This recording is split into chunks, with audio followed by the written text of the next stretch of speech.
ये आकाशवाणी रायपुर है। छत्तीसगढ़ी समाचार बुलेटिन के संग वसुधा सेन के जय जोहार। अब सुनो आज के प्रमुख समाचार।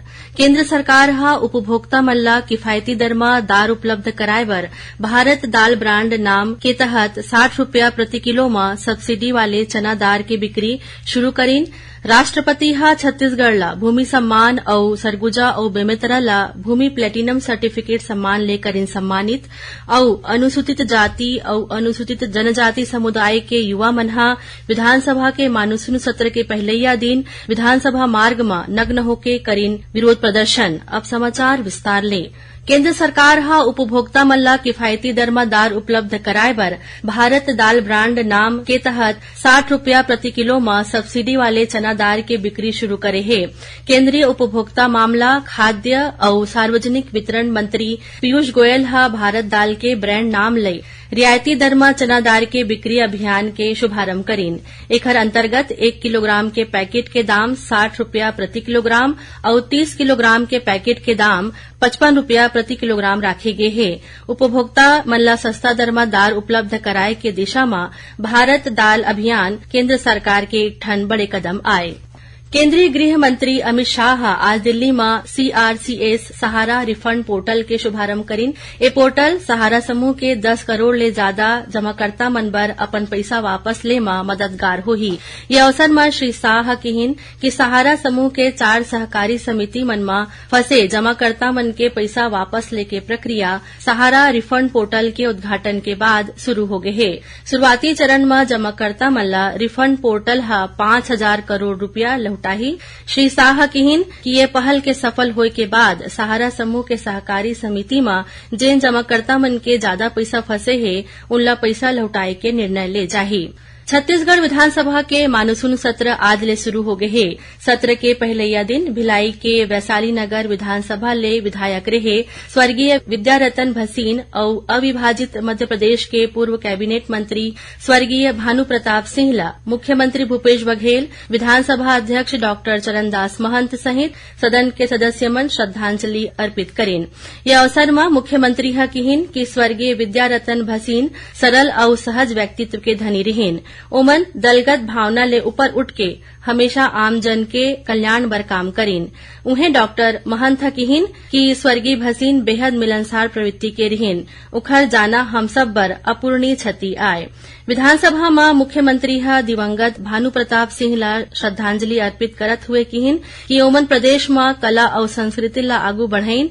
जनहित के काम और सामाजिक क्षेत्र में उखर योगदान सराहनीय है। विधानसभा के मानसून सत्र 21 जुलाई तक चलही। ये दौरान कुल 4 बैठका होही। सत्र के दौरान राज्य सरकार 3,000 करोड़ रुपया के अनुपूरक बजट पेश करही। उन्हें विपक्ष डहार ले अविश्वास प्रस्ताव लाए जाही। राज्य में पंजीकृत किसान मन ले आगामी खरीफ विपणन बछर में 20 क्विंटल प्रति एकड़ के मान ले धान के खरीदी करे जाही। खाद्य मंत्री अमरजीत भगत के अध्यक्षता में आज विधानसभा स्थित सभा कक्ष में धान खरीदी और कस्टम मिलिंग के नीति के समीक्षा कर सुझाव दे बर गठित मंत्रिमंडलीय उप समिति के बैठका में ये निर्णय लेगिस। बैठका में अधिकारी मन ला धान खरीदी बर बारदाना सहित सबो जरूरी व्यवस्था सुनिश्चित करे के निर्देश देगिस। संगे संग समर्थन मूल्य में धान और मक्का खरीदी, कृषक पंजीयन, बारदाना और वित्तीय व्यवस्था संबंधी नीति के निर्धारण के संबंध में चर्चा घलो करेगी। भूमि प्रबंधन और प्रशासन बर छत्तीसगढ़ ला भूमि सम्मान ले नवाजे गे हे। उन्हें प्रदेश के 2 ठन जिला सरगुजा और बेमेतरा ला घलो भूमि सम्मान प्लेटिनम सर्टिफिकेट सम्मान ले सम्मानित करे गे हे।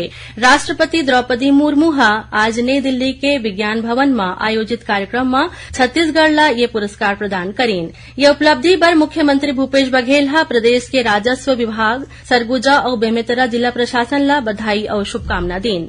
छत्तीसगढ़ी समाचार बुलेटिन आप मन आकाशवाणी रायपुर ले सुनत हव। छत्तीसगढ़ के खबर ले है आपके वास्ता और खबर के विश्वसनीयता ले है हमार वास्ता। आकाशवाणी समाचार रायपुर के प्रादेशिक समाचार बुलेटिन के संगे संग हमार समसामयिक कार्यक्रम आप रेडियो के संग अपन मोबाइल में घलो सुन सकत हो। आकाशवाणी समाचार फेसबुक, ट्विटर और यूट्यूब में घलो हावय। हमार फेसबुक पेज हरे Chhattisgarh news on AIR, Twitter handle CGAIR news और हमार यूट्यूब चैनल हरे छत्तीसगढ़ AIR न्यूज। तो अब रेडियो के संगे संग आपके मोबाइल के माध्यम ले हम आप तक पहुंचत हन। छत्तीसगढ़ के हर खबर पर सुनत रहो आकाशवाणी समाचार। अब आगू बाढ़बो बातें समाचार कोती। प्रदेश में अनुसूचित जाति और अनुसूचित जनजाति समुदाय के युवा मन ह आज विधानसभा के मानसून सत्र के पहलैया दिन विधानसभा मार्ग में नग्न होके विरोध प्रदर्शन करेन। युवा मन के ये समूह फर्जी जाति प्रमाण पत्र के प्रयोग करके अयोग्य लोगन मन डहार ले अनुसूचित जाति और अनुसूचित जनजाति समुदाय बर आरक्षित नौकरी प्राप्त करे के विरोध करत रहीन। ये युवा मन सड़क में प्रदर्शन करत हुए राज्य सरकार के खिलाफ नारेबाजी घलो करेन। बाद में ये युवा मन ला पुलिस हा गिरफ्तार कर लीस। ये संबंध में अनुसूचित जाति और अनुसूचित जनजाति वर्ग के फर्जी जाति प्रमाण पत्र मामला के संघर्ष समिति के प्रवक्ता विनय कौशल हकीहिन की फर्जी प्रमाण पत्र रखैया मन के खिलाफ तत्काल कार्रवाई करे के मांग ला लेके ये प्रदर्शन करेगी। प्रदेश में करीबन 2000 करोड़ रुपया के कथित शराब घोटाला मामला में सुप्रीम कोर्ट हा प्रवर्तन निदेशालय ईडी के कार्रवाई में रोक लगा दे है। कोर्ट हा ये फैसला 3 याचिका के सुनवाई के बाद करे है।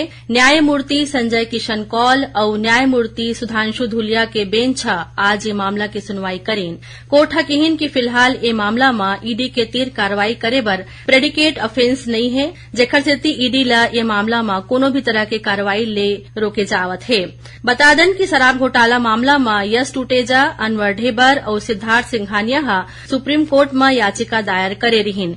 ईडी हा शराब घोटाला मामला में कार्रवाई करत अनवर ढेबर समेत 5 जिन लोगन ला गिरफ्तार करे रहीस। छत्तीसगढ़ राजभवन परिसर ला प्रतिबंधित सिंगल यूज प्लास्टिक मुक्त क्षेत्र घोषित करे गए है। ये संबंध में राजभवन सचिवालय डहार ले आदेश जारी कर दे गए है। आदेश के अनुसार केंद्रीय पर्यावरण, वन और जलवायु परिवर्तन मंत्रालय और राज्य सरकार डहार ले पाछू बच्छर 1 जुलाई और 9 दिसंबर के अलग अलग जारी अधिसूचना के अनुसार सिंगल यूज प्लास्टिक आइटम के विनिर्माण, आयात, भंडारण, वितरण, बिक्री और उपयोग ला प्रतिबंधित कर दे गई रहीस। यह अधिसूचना मन के परिपालन में राजभवन परिसर में प्रतिबंधित सिंगल यूज प्लास्टिक उत्पाद मन के उपयोग नहीं करे जात है। आयकर विभाग के टीम हा आज बिलासपुर में एक ठेन बड़े उद्योग समूह सत्या पावर के ठिकाना में छापा मार कार्रवाई करेन। मिले जानकारी के अनुसार विभाग के अधिकारी मन हा सत्या पावर के डायरेक्टर राम अवतार अग्रवाल और पवन अग्रवाल के निवास समेत अलग अलग ठिकाना में छापा मारीन। एमा रतनपुर स्थित फैक्ट्री और अलग अलग जगह में स्थित कार्यालय घलो शामिल है। विभाग के अनुसार सत्या पावर के मालिक डहार ले टैक्स चोरी के मामला में ये कार्रवाई करे जात है। गौरतलब है कि सत्या पावर उद्योग समूह बिजली उत्पादन के संगे संग स्टील कारोबार ले जुड़े हुए हैं। नई दिल्ली में आयोजित कॉमनवेल्थ गेम्स में छत्तीसगढ़ के जगदीश विश्वकर्मा हा वेट लिफ्टिंग में कांस्य पदक जीते हैं। राजनांदगांव के रहैया जगदीश वेट लिफ्टिंग में भारत के प्रतिनिधित्व करत हुए 96 किलोग्राम वर्ग समूह में कुल 341 किलोग्राम वजन उठा के कांस्य पदक अपन नाम करीन। और अब पेश है मौसम के हाल। मौसम विभाग अवैया 12 घंटा के दौरान प्रदेश के दंतेवाड़ा, सुकमा, बीजापुर और नारायणपुर जिला में 1-2 जगह में भारी ले अति भारी बारिश होए के चेतावनी दे है। उन्हें बालोद, राजनांदगांव, बस्तर, कोंडागांव और कांकेर जिला में 1-2 जगह में भारी वर्षा होए के संभावना है।